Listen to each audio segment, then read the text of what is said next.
Marsha Blackburn herself. Senator, welcome to the program. Dr. Fauci says you're attacking science. Are you?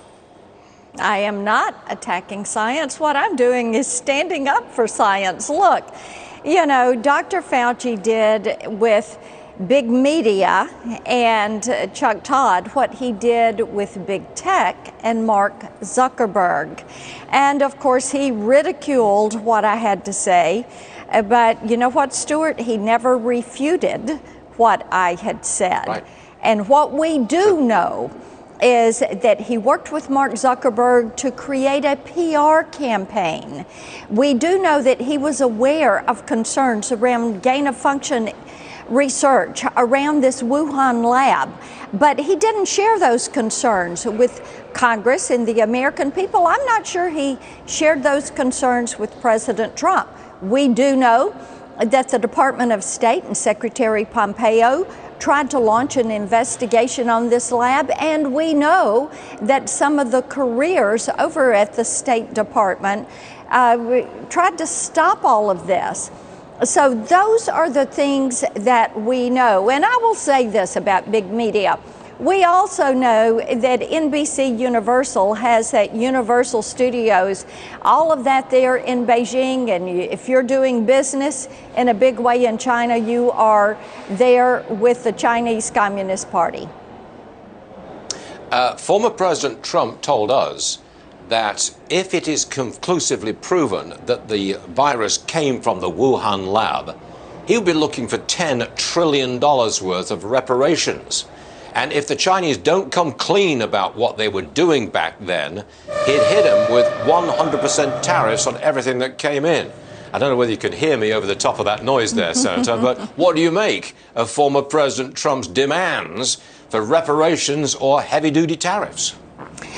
I look forward to talking with President Trump and finding out what he did know. What was Dr. Fauci telling him? Because it appears from the emails and from the exchanges and the information that we now have that it was his agency, the NIAID, who was sending money over to this lab in Wuhan. Taxpayer dollars. We also know that neither the WHO or our diplomatic scientists were allowed into this lab.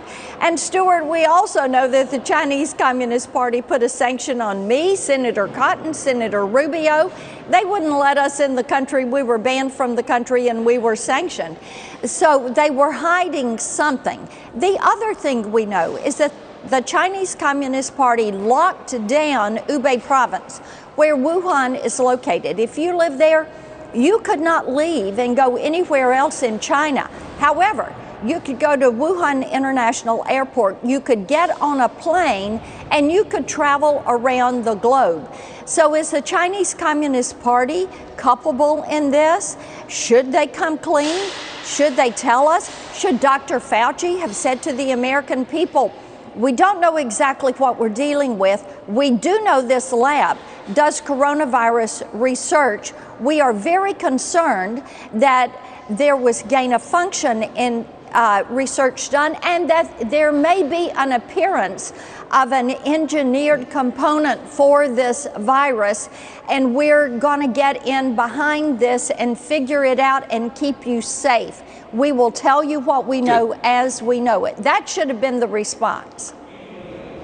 Well, come back and tell us what you know, when you know it, and how far this investigation is going. Please, Senator, we'd love to have you back. On behalf of the American people, I will do that. Thank you. Thank you, Senator. We'll see you again.